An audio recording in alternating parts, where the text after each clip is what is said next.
Say, kids, what time is it? It's kind of like watching TV, but, in your car. 104.7 The Cave, Mike the Intern, Jay Stevens in the studio. It is Dark Side of the Stream, episode 114. Why Jay messes with his camera. We're going to get into this.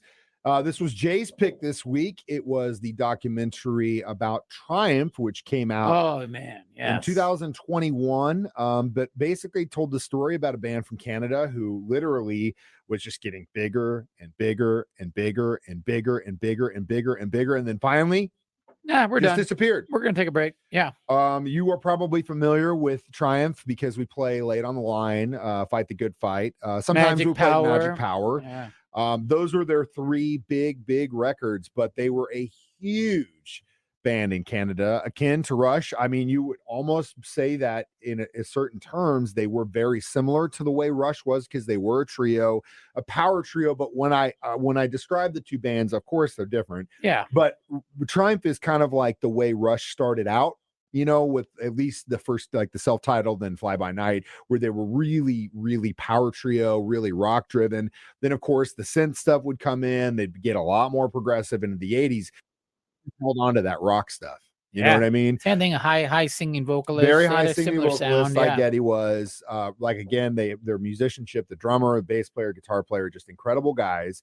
But this was, of course, we both had to pay for it, which, again, I knew a lot about this band already. I knew nothing, so I was amazed. That's great. I was looking forward to this documentary because I knew really nothing about them, and I wanted to know their story. And then, of course, who do I see first and foremost? The very first shot. Who is it? Sebastian Bach. I was going to say that too. I was in, man. Jay. Movie starts with Sebastian Bach. I try to give Jay life advice all the time about certain things. He doesn't listen to me. He doesn't listen to anyone. He listens to two people when it comes to life advice. Two people, right? Vince Neil. Sebastian Bach. Dude, I only sing in standard. You're going to put this record on and get ripped. Yeah, oh my God, Triumph is the best. Oh, man, he gets so pumped about Triumph. But that's a really good thing that I wanted to talk about because this is a great example of bands that, musicians and really hardcore fans will live and die by. A good example would be Helmet. No, I mean, there are guys out there that love Helmet, but guys that really love Helmet really love Helmet. And it comes with Triumph, they're either musicians or they're hardcore people like me, and it's a real finite group of people. Triumph kind of had that same thing after the fact that they got super popular. I guess, it seemed like they had some really diehard super fans, but it was just amazing that they were on top of the world and then they just walked away, not for any reason other than just wanted to walk away, really. You kind of get that in this documentary. Money or whatever, but you get this in the documentary, and we can talk about that next. Dark Side of the Stream continues on 104.7 The Cave.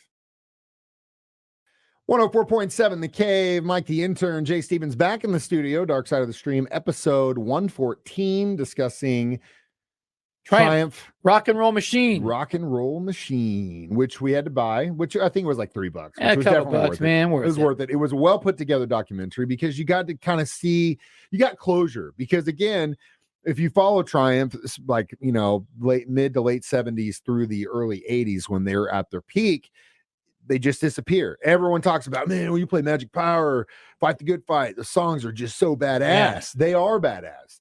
But as we mentioned, at the height, they just walked away. They were just incredible. We're done. Well, what I also liked is that they were big on the show aspect of it, making their own pyro, making their own lights, wanted it bigger. But I love that in the band. And they were rivaling Kiss. Yeah. And they wanted to have a really good show. And there was a quote, and I know that you're going to, because I agree with this 110%. They mentioned Motley Crue, they mentioned bands like Poison, all these bands that they were competing with at the time. And they said in an era where all the dirt bags, Motley Crue, were popular, you have a band like Triumph who were just good guys doing the same thing, but they were cool dudes. Dudes out there with the hockey jersey on, playing bass with a hockey and a stash. They were philanthropists, man. They literally donated hundreds of thousands of dollars in Canada throughout the 80s to Maple Leaf Gardens. I think at one point they donated almost $200,000 to them.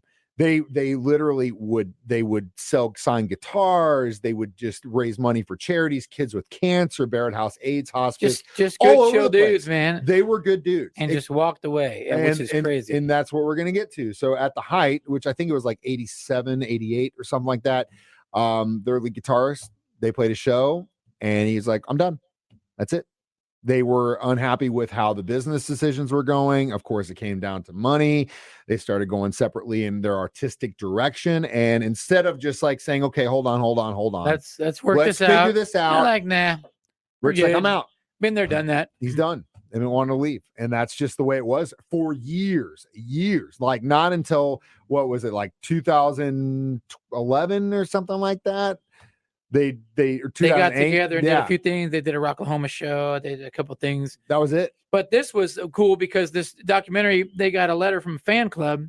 Fans, it was like, hey, we all, the fans they have a really strong fan base, it sounds like. And they were like, well, let's just put on a show for these fans. Let's set up the warehouse, set up the old signs, let's get the old lights on and that was invite one of the these coolest. fans. Amazing. Going back to like them about them doing everything themselves when they went into the warehouse, all the homemade stuff. All that stuff was in there. Dude, and yes. That's crazy to me because you would think after all these years, like Throw it someone would away. have said, hey, let's just like slowly you find like an eBay listing for a Triumph poster from 1979. And you're kind of like, I wonder where this is coming from. Yeah. Guys and like artists, especially now, like with limited records and stuff, like an artist will get a couple of those and they'll sell them themselves on eBay years after the fact because they can make so much money off of them.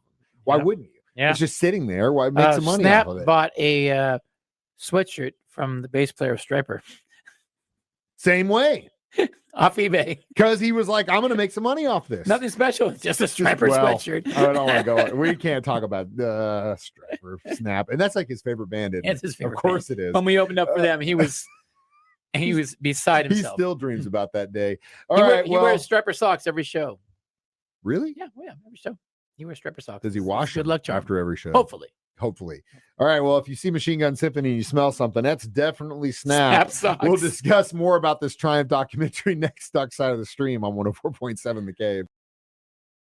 104.7 The Cave. Mike the Intern, Jay Stevens back in the studio, Dark Side of the Stream, discussing Triumph Rock and Roll Machine, which tells the story about Triumph, but also about how the fact that they decided to get 300 super fans together to play one more show, or at least a couple songs for them. One little theater show. Real little tiny show. And then that same month, they were inducted into Canada's Walk of Fame.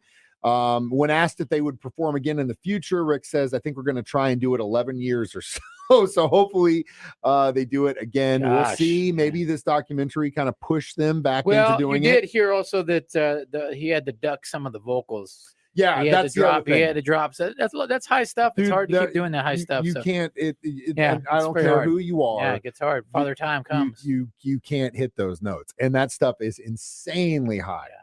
The register on some of those Triumph songs are incredible. Now, something else that's interesting that not a lot of people might know, but it was the fact that a little rock and roll station in St. Louis, Missouri, KC 95, would help them really get their first hit in the United States with Hold On. That's how they got radio. Wow, man. Somebody that mother and son team at KC decided to put it on and played it and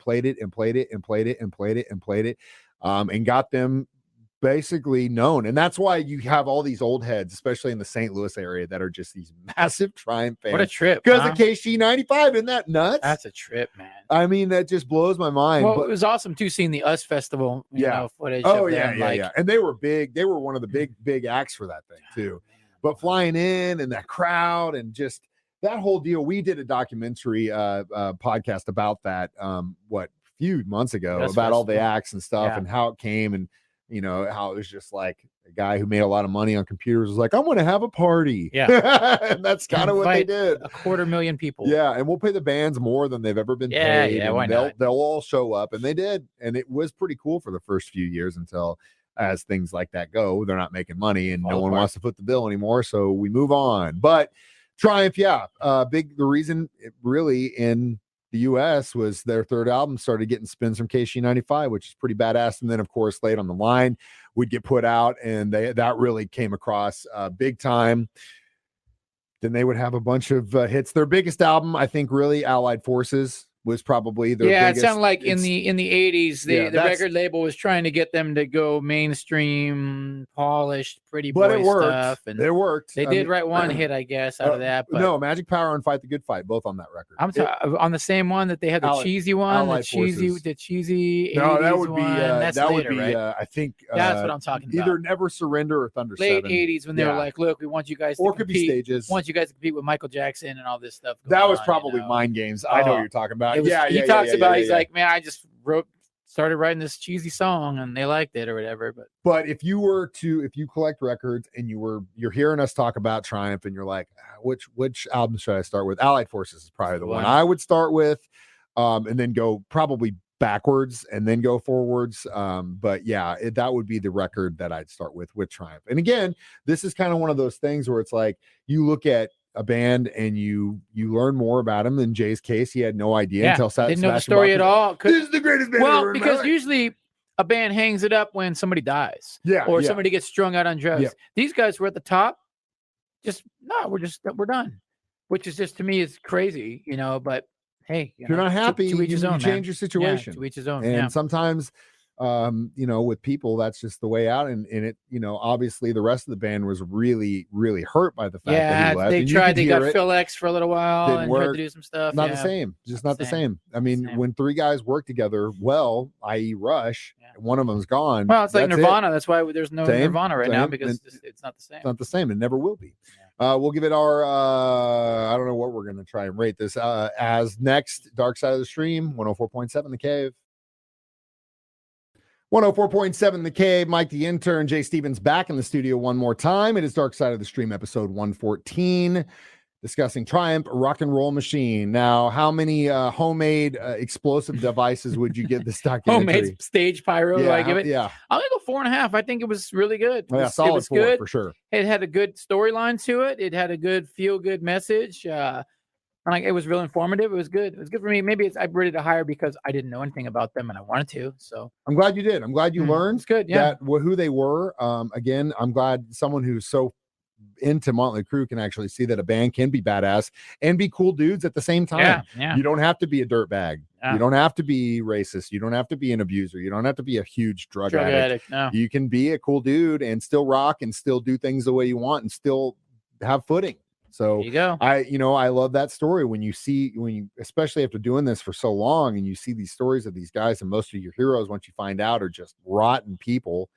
There are some good ones out there that continue to be good ones. And Triumph, I definitely feel Triumph falls into that category. All right. Next week, Dark Side of the Stream, the documentary Pepsi, Where's My Jet? And this one hits close to home for Jay and I because we give away stuff all the time. Yeah, we give away stuff. Had we, promised to give away a jet and then we didn't have one for someone, we're definitely getting sued. Not only by the person, but also the FCC. We got to make sure we got some fine print in there, I guess. That's what you learned on this documentary. Yeah. And again, you can a lot of people remember the contest probably in the 90s or whatever. That contest, save the Pepsi caps, you can get free stuff. And at the end, it was Harrier jet, 7 million points or whatever. Well, this kid wanted that jet.